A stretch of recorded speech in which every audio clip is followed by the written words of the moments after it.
प्रणाम, नमस्कार, वंदे मातरम। मैं गजेंद्र प्रसाद मधुबनी से आपका भाई, और आज बहुत दिनों के बाद आपसे मिलते हुए बहुत ही अच्छा लग रहा है। और आज आज का विषय बहुत ही महत्वपूर्ण है। और आज मैं आपको अनमिल आखर, जी हाँ, साहब श्री के लिए जो लिखा गया था अनमिल आखर, जिसमें साहब श्री के विषय में बाल्यकाल से लिखा हुआ है। बाल्यकाल से साहब श्री कैसे शिव की ओर उन्मुख हुए, ये सभी बातें उसमें लिखा हुआ है। वही का एक अंश मैं आपके समक्ष प्रस्तुत कर रहा हूँ। आपको यदि पढ़ने की पूरी इच्छा हो तो इस पुस्तक में आप पूरी बातें पढ़ सकते हैं। मैं तो मात्र 2-4 पन्ना ही आपके समक्ष पढ़ूंगा और इस अनमिल आखर के विषय में मैं बताऊंगा। आप इस पुस्तक को कहीं से भी प्राप्त कर सकते हैं, या रांची मुख्यालय जाए तो वहां से आपको मिल जाएगा, या नहीं तो आपके क्षेत्रों में जो गुरु भाई बहन जाते हैं उनसे मंगवा लीजिए, या अमेज़न पर भी मिल रहा था। अभी क्या है मुझे नहीं पता, लेकिन इस पुस्तक को आपको पढ़ना चाहिए। तो आइए आज की वीडियो को प्रारंभ करते हैं। अब इस पुस्तक में लिखा है वही मैं बता रहा हूँ, पढ़ रहा हूँ। अवकाश का दिन, आज सुबह से ही गुरु भाइयों का आना प्रारंभ हो गया था। हो भी क्यों नहीं, आज साहब श्री हरिंद्रानंद जी का जन्मदिन था। जी हाँ, हैप्पी बर्थडे। तिथि वही 31 अक्टूबर, आप सभी को पता है। औरंगाबाद से शिव पूजन, रणधीर, सीतामढ़ी से राजेश जी, सोमेंद्र के साथ कुछ और शिव शिष्यों का आगमन हो चुका था। मधेपुरा, सहरसा के भी कई लोग आए थे। उधर के ही मास्टर साहब और सिद्धार्थ, मधेपुरा से विजेंद्र और उदय बाबू आदि गुरु भाई फूलों के गुलदस्ते के साथ साहब को बधाई देने पहुंचे थे। ऑफिसर्स फ्लैट का कमरा, आपको ध्यान होगा साहब पहले ऑफिसर्स फ्लैट पटना में रहते थे, गुरु भाइयों से भरा हुआ था। बड़न गुरुभराता को जब लोगों ने गुलदस्ता देना शुरू किया तो इन्होंने कहा, इन फूलों ने आपका क्या बिगाड़ा है जो इन्हें तोड़ा गया है। आपको पता होगा इनके करीबी जानते हैं कि फूल, पौधे और जानवरों से इन्हें विशेष प्रेम है। साहब ने कहा कि जन्मदिन की बधाई देनी है तो फूलों के गुलदस्तों के बदले किसी व्यक्ति को शिव का शिष्य बना दीजिए, यही मेरे लिए उपहार होगा। बधाई देने वालों की संख्या ज्यादा हो गई थी, इसलिए बाजार से ही सब के लिए कचौरी, सब्जी और जिलेबी मंगा ली गई। नाश्ते का दौर चला। अधिक लोग थे तो घर में बनाना संभव नहीं था। छुट्टी का दिन था, ऐसे में शिव चर्चा न हो ऐसा हो ही नहीं सकता है। रणधीर गुरु भाई ने सवाल पूछा कि सर, ये त्रिपुंड क्या है जो माथे पर तिलक के रूप में लगाते हैं, ये त्रिपुंड क्या है? गया शहर में अक्सर लोग ऐसे त्रिपुंड लगाए दिखते हैं, साहब हरिंदर भैया जी ने कहा। इन बातों को समझने के लिए अंकों का अध्यात्म में खेल समझना होगा। हमारे देश भारत की यह अमूल्य निधि है, भारतीय मनीषा की अनुपम देन है, किंतु संकलित रूप से इसका उल्लेख नहीं मिलता है। आप जानते हैं कि अंक की सबसे छोटी इकाई एक है, साफ से कह रहे हैं। दृश्य और अदृश्य समस्त सृष्टि में एक ही परमात्मा की व्याप्ति और विस्तार है, इसलिए अंक की गणना का क्रम 1 से प्रारंभ है। कहा गया है, एको हम बहुश्याम। इस प्रकार 1 का अंक ही योगात्मक क्रिया से अनंत है। हम लोगों की गणना महासंख्य पर समाप्त हो जाती है, लेकिन अलौकिक जगत में गणना की शक्ति इससे भी अधिक है, इससे बहुत अधिक है। समस्त सृष्टि पंच महाभूतों आकाश, वायु, अग्नि, जल और क्षिति से रचित है। मानव सृष्टि में भी इन 5 महाभूतों का उपयोग हुआ है। एक के बाद 5 का अंक सर्वाधिक महत्वपूर्ण है। नमः शिवाय में भी 5 ही अक्षर हैं।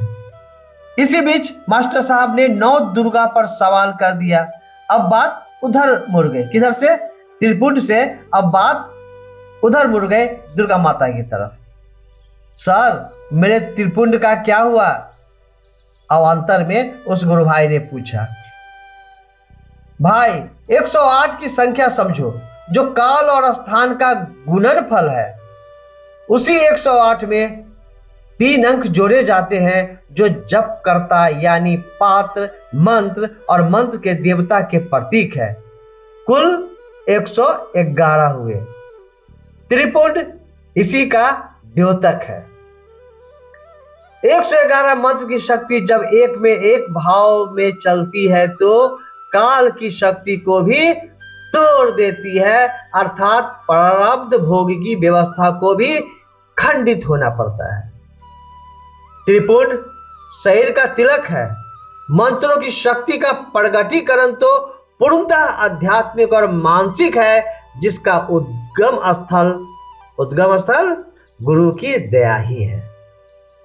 दिन विशेष था, बड़न गुरु भराता का जन्म दिवस। महागुरु महादेव का शिष्य आज ही अवतरित हुआ था।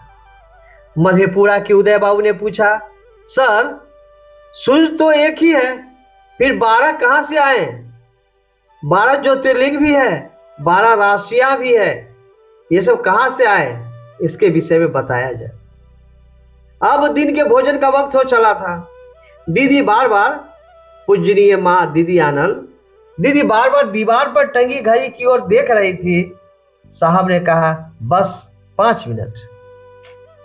उदय बाबू की जिज्ञासा तो शांत कर लो। आपने अभी सुना है कि गुरु की दया के अंतर्गत जप करता, साधक अथवा भक्त 108 बार मंत्रों की आवृत्ति के माध्यम से अपने प्रारब्ध जनित कष्टों को न्यून कर देता है। हमारा देश भारत वसुधैव कुटुंबकम की बात करता है। यह सिर्फ कागज या बोली में नहीं है, यह सिर्फ कागज और बोली में नहीं है। हमारे ऋषि मुनियों और मंत्र के प्रदाताओं ने ईश्वर से जगत के कल्याण की कामना की है। उसका प्रयोगात्मक स्वरूप देखिए। मंत्रों का 108 बार जप करके एक व्यक्ति गुरु दया से व्यक्तिगत परेशानियों से मुक्त होता है और 12 की संख्या समष्टि, ध्यान दीजिएगा, 12 की संख्या समष्टि और संसार के हित के लिए है। 108 की संख्या को शक्ति के अंक 9 से विभाजित किया गया तो परिणाम क्या आया? 12। प्रकृति का संपूर्ण विग्रह 9 अंक की परिधि में है, जो शक्ति अंक है। 12 राशियां संसार के प्रत्येक व्यक्ति के प्रारब्ध की गणना के माध्यम है। समाज के कल्याण या 12 ज्योतिर्लिंग स्थापित है, जो व्यष्टि से लेकर समष्टि तक के लिए कल्याण का मार्ग प्रशस्त करते हैं। सुख, समृद्धि और मानवीय गुणों से आच्छन्न करते हैं। 12 ज्योतिर्लिंग जगत को ईश्वर की ओर उन्मुख करने हेतु भारत के मनुष्यों का वंदनीय प्रयास है। वसुधैव कुटुंबकम हमारी चाहत है, हमारा संकल्प है और हमारा प्रयास भी रहा है।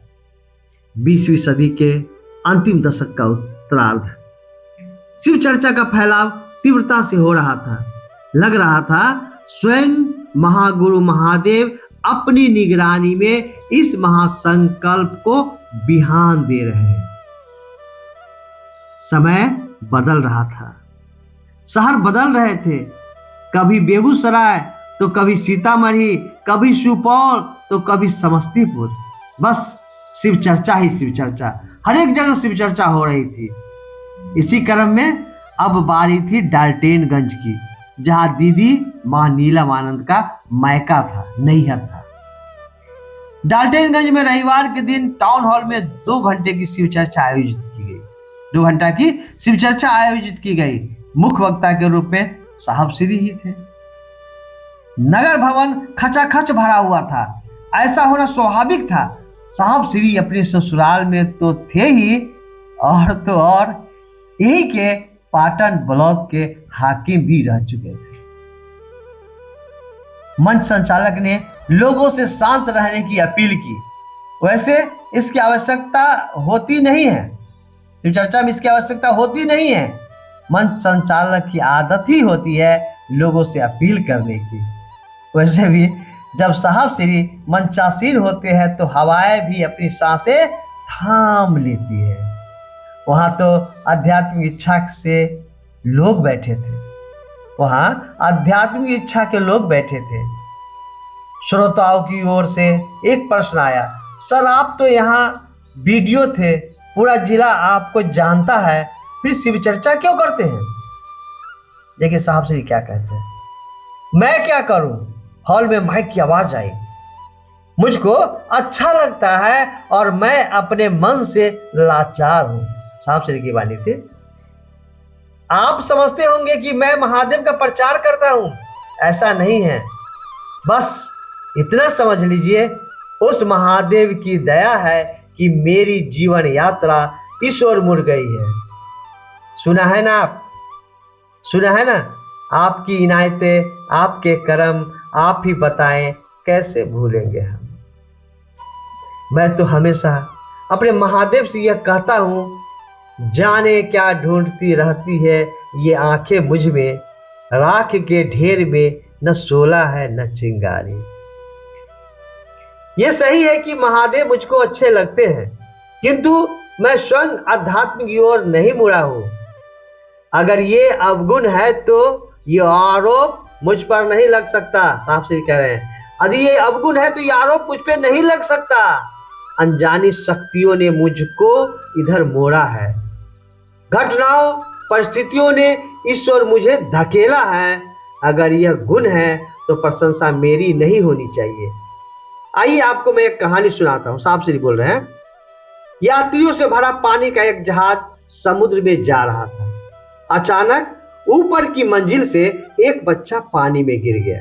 बड़े बड़े जहाजों में कई मंजिल होते हैं। अचानक एक बच्चा पानी में गिर गया। लोग शोर करने लगे, कप्तान तक इसकी सूचना जाती है, इससे पहले कि एक आदमी पानी में कूदा, बच्चों को निकाल कर वापस लाया। यात्रियों ने उसकी बहादुरी के पोल बांध दिए। आपने बहुत अच्छा काम किया, आपने बहुत अच्छा काम किया। पानी से भीगे व्यक्ति ने कहा, पहले आप लोग ये बताएं कि मुझको जहाज से पानी में धकेला किसने था? यह सुनते ही पूरा हॉल ठहाकों से गूंज गया, ठहाकों की गूंज में तब्दील हो गया। साहब श्री अपनी बात को आगे बढ़ाते हुए कहते हैं, मेरी स्थिति बस पानी में धकेले हुए उस व्यक्ति की तरह है। साहब श्री हरिंद्रानंद जी ने अन्य सभी जिज्ञासाओं के उत्तर दिए। अन्य लोगों ने भी अपने अपने विचार रखे। इस तरह उस दिन की जो शिव गुरु चर्चा रखी गई थी, आयोजित की गई थी, उसका विराम हो जाता है। अब हम लोगों को क्या करना है? हम सभी साहब श्री के बताए हुए मार्ग पे चले, लोगों से अपने गुरु शिव की बातें करें, जैसा साहब श्री ने कहे उसी तरह करना है। अपना दिमाग से कुछ और बात जोड़ना नहीं है, बस साहब श्री जितना कहे ना उसी को पूरा करने में अपने दिमाग को, अपने श्रम को, अपने आप को लगाना है, जिससे कि साहब श्री अकेला यदि 6-7 करोड़ लोगों से शिव गुरु की बात कहवा सकते हैं तो हम लोग 2-4-10 व्यक्ति को भी नहीं कह सकते। बस प्रयास मेरा होना चाहिए। साहब श्री सदैव हम लोग के साथ हैं, दीदी माँ साथ है, महादेव की, महागुरु महादेव की दया साथ है, तो फिर सोचना क्या है, आगे बढ़ते चले। साहब श्री कहते हैं, लौकिक और पारलौकिक मनोरथ स्वतः सिद्ध होते हैं शिव गुरु कार्य करने से। फिर मिलता हूँ किसी अन्य दिन अन्य विचारों के साथ। तब तक के लिए आप सभी को मेरा प्रणाम और निवेदन, आग्रह कि अभी तक सब्सक्राइब आप नहीं किए हैं तो इस चैनल को सब्सक्राइब कर लें और इस वीडियो के लिंक को अन्य भाई बहनों तक जरूर भेजें। आप सभी गुरु भाई बहनों को फिर से मेरा प्रणाम।